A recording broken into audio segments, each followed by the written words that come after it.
Refiriéndonos a la pedofilia, según el DSM-5, es considerado un trastorno parafílico caracterizado por fantasías y o excitación sexuales dirigidos hacia niños o niñas, generalmente menores de 13 años. Cuando se habla de interpretaciones cognitivas de la pedofilia, es posible referirse a cómo las personas intentan comprender o explicar el fenómeno desde una perspectiva psicológica. Para poder comprender el comportamiento de un pedófilo o una persona que vive en el trastorno de la pedofilia, la sociedad intenta hacer algunas atribuciones basadas en ciertos factores, como pueden ser factores de desarrollo, factores neurobiológicos, psicológicos, ambientales y sociales, para poder llegar a la comprensión de este comportamiento antes mencionado. Algunos factores de desarrollo puede ser la experiencia traumática en la infancia. Algunas teorías sugieren que experiencias traumáticas en la infancia, como abusos sexuales sufridos por el individuo cuando era niño, podrían contribuir al desarrollo de la pedofilia. Un factor neurobiológico también podría ser alguna anomalía cerebral. Se ha explorado la posibilidad de que ciertas anomalías en el funcionamiento del cerebro puedan contribuir al desarrollo de la pedofilia. Sin embargo, la comprensión exacta de estas posibles conexiones aún está en investigación. Un factor psicológico que encontramos para la comprensión de este trastorno, de este comportamiento, puede ser el desarrollo atípico de la sexualidad. Algunas interpretaciones sugieren que ciertos individuos con pedofilia pueden haber experimentado un desarrollo atípico de su sexualidad, llevándolos a desarrollar atracciones inapropiadas hacia los niños. Uno de los factores ambientales y sociales que encontramos en esta interpretación puede ser la falta de relaciones adultas saludables. La ausencia de relaciones adultas saludables y la falta de apoyo emocional podrían influir en el desarrollo de patrones de atracción sexual inapropiados hacia los niños. Por último, podemos encontrar la predisposición genética como un factor genético y biológico para el desarrollo del trastorno parafílico de la pedofilia.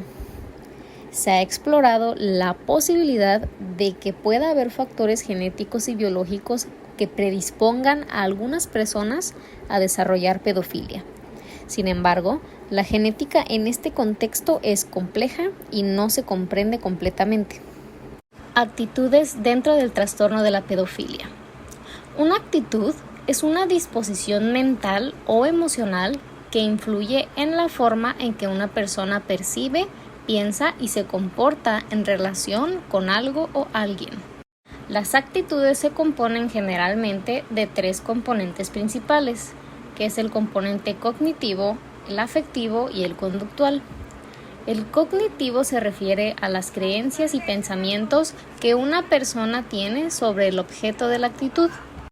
El componente afectivo está relacionado con las emociones y sentimientos asociados con esta actitud.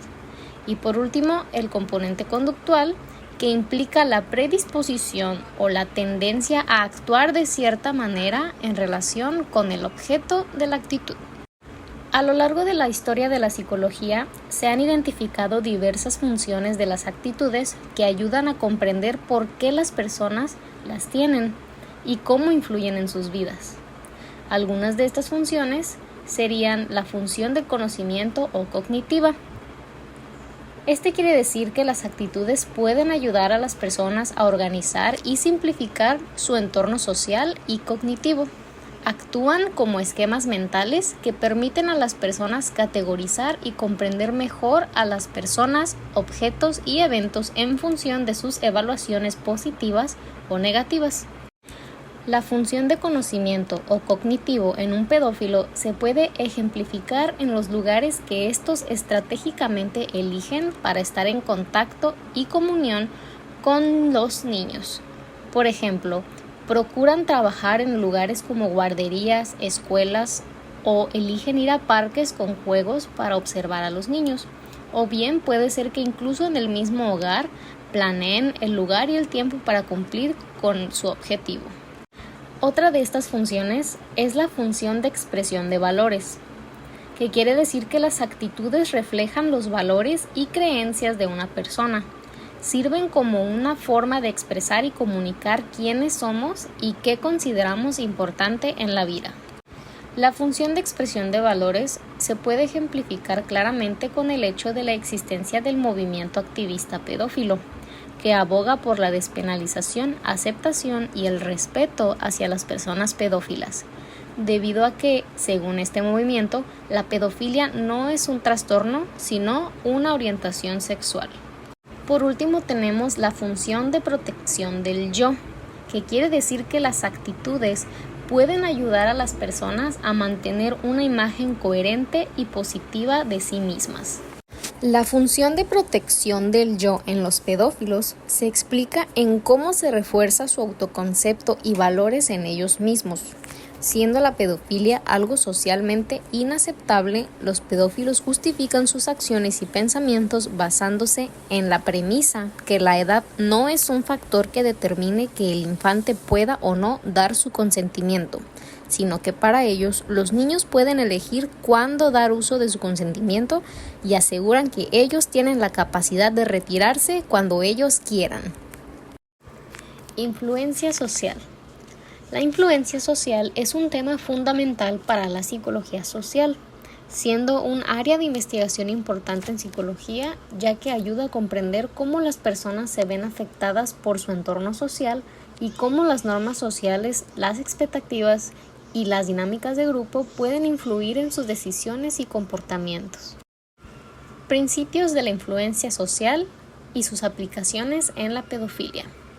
Como primer principio de la influencia social encontramos el compromiso y la coherencia, que esta viene siendo una cualidad a la que se le concede gran importancia social y que se asocia a personas honradas, de gran personalidad, estables y racionales.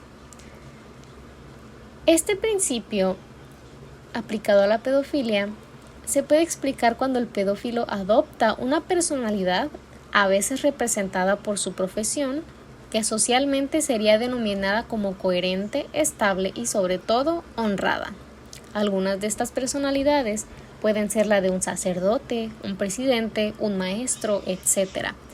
Y estas mismas las utilizan como un disfraz para poder esconder este trastorno detrás de ellas. Como segundo principio encontramos el de la reciprocidad.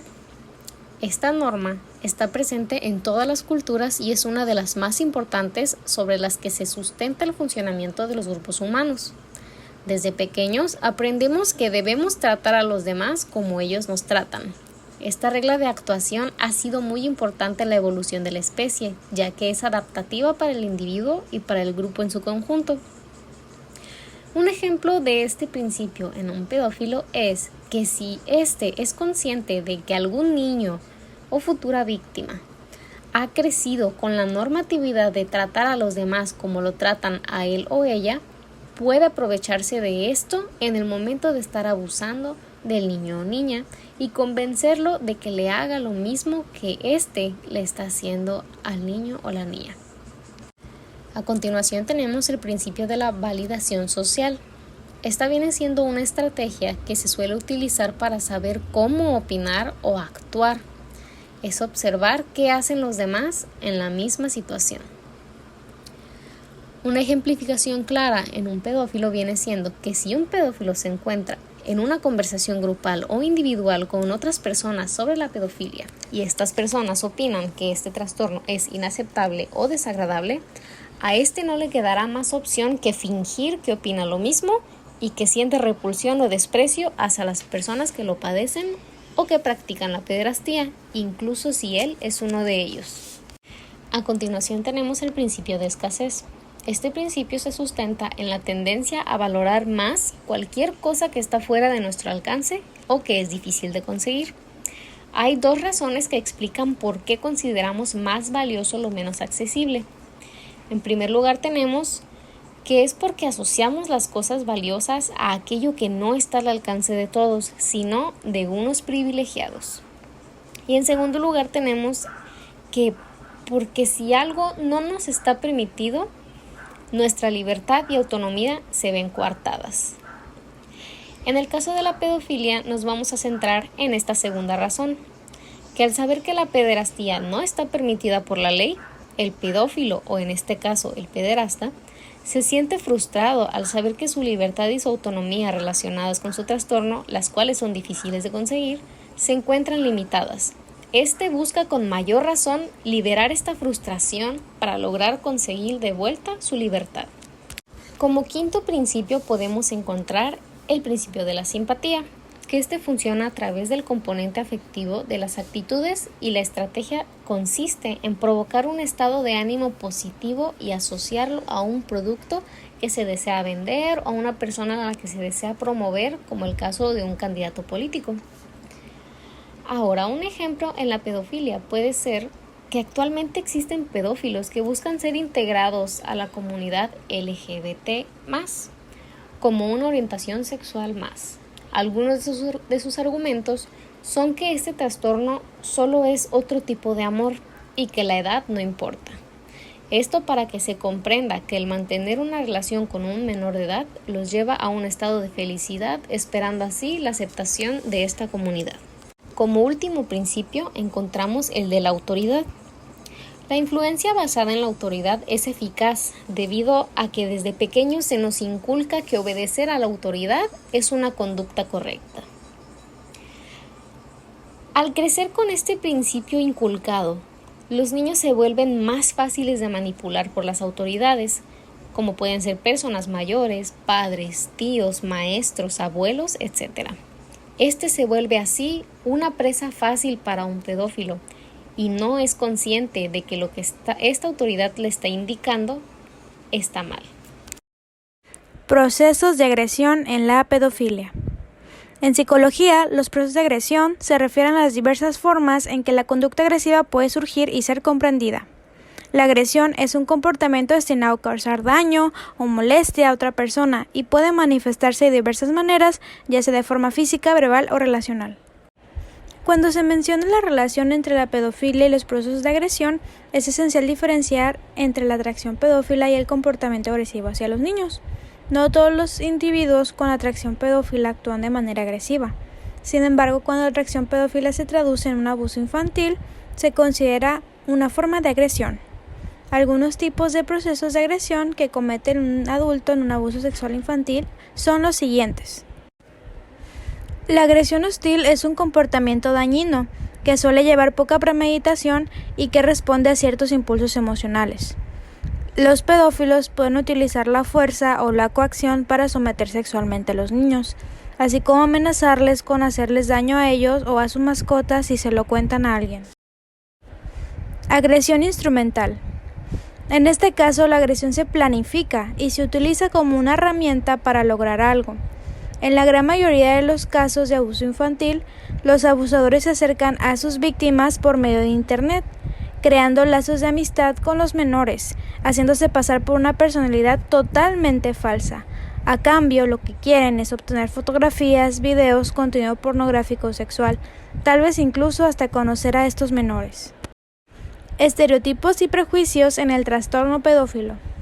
Los estereotipos son creencias, ideas o representaciones simplificadas y generalizadas que las personas tienen sobre un grupo de individuos o una categoría social. Estas creencias suelen estar basadas en características aparentes o en información parcial, y a menudo se aplican de manera injusta y prejuiciosa a todos los miembros del grupo o categoría en cuestión. Existen algunas funciones que ejercen los estereotipos en las personas que los generan. En el trastorno pedófilo tenemos los siguientes. Simplificación de la realidad. Esta función se puede entender en la pedofilia como las etiquetas que se le pone a un pedófilo como depravados, depredadores o enfermos mentales. Estas etiquetas están tan presentes en la sociedad que esa es la imagen que muchos individuos suelen formar al pensar en un pedófilo. Categorización social. Al pensar en una persona pedófila, por lo general se suelen atribuir ciertos estereotipos de cómo se podría vestir, ver y comportar un pedófilo. Por ejemplo, en cuanto a su género, se suele pensar en un hombre. En cuanto a su forma de ver, el inconsciente colectivo lo suele imaginar con una barba, lentes, etc. Asociación automática con el abuso sexual infantil.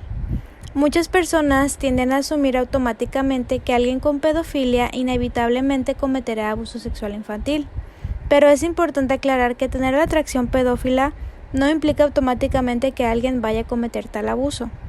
La pedofilia es una atracción sexual hacia los niños, mientras que el abuso sexual infantil implica actos ilegales y perjudiciales hacia los mismos. No todas las personas con atracción pedófila actúan sobre estos deseos, y algunas reconocen la inmoralidad y la ilegalidad del abuso sexual infantil. Es crucial diferenciar entre la atracción pedófila como una condición y el abuso sexual infantil como una conducta delictiva. Autoconcepto de las personas con trastorno pedófilo. El autoconcepto es la percepción, creencias y evaluaciones que una persona tiene sobre sí misma. Es la imagen mental que una persona tiene acerca de quién es, qué características posee y cómo se ve a sí misma, es decir, es su identidad. Es importante reconocer que no existe un único autoconcepto que sea aplicable a todas las personas con trastorno pedófilo, ya que las experiencias y percepciones individuales suelen variar. Dicho esto, algunas personas con pedofilia pueden experimentar sentimientos de vergüenza, culpa y autoaversión debido a la estigmatización social asociada con este trastorno. El estigma puede hacer que sea difícil para ellos buscar ayuda y apoyo. Además, la sociedad a menudo no distingue entre la atracción pedófila como una condición y el abuso sexual infantil como una conducta delictiva, lo que puede atribuir a la percepción negativa de sí mismos. Procesos grupales e intergrupales en la pedofilia. Los procesos grupales se refieren a las dinámicas, fenómenos que ocurren dentro de un grupo específico. Incluyen aspectos como la formación de grupos, la cohesión, los conflictos y las normas grupales, etc. Los procesos intergrupales, por otro lado, se centran en la relación y la interacción entre diferentes grupos. Involucran el estudio de la percepción, actitudes y comportamiento hacia otros grupos. Conceptos clave incluyen el prejuicio, la discriminación, categorización social, identidad social y conflictos entre grupos. Semejanza endogrupal. Este es el fenómeno que consiste en que cuando pertenecemos a un grupo tendemos a ver a los miembros como similares a nosotros, o sea que probablemente vemos semejanzas en nuestro grupo que otras personas de un exogrupo no pueden ver. Posiblemente, cuando una persona pedófila encuentra y forma parte de un grupo de pedófilos, sus tendencias se van a ver reforzadas con pensamientos como no soy el único, hay más personas como yo, algo que claramente le puede llevar a justificar sus delitos. El favoritismo endogrupal se trata del hecho de tener una actitud más positiva hacia el grupo al que pertenecemos en comparación de los demás grupos. Poniendo esto en contexto con el tema, un pedófilo claramente será aceptado por un grupo de pedófilos que tengan las mismas tendencias, ya que puede expresarse libremente sus pensamientos, fantasías, etc. En cambio, en algún otro grupo, tendría que suprimir y ocultar estos deseos, pues es considerado como un delito. Percibir el mundo en términos grupales.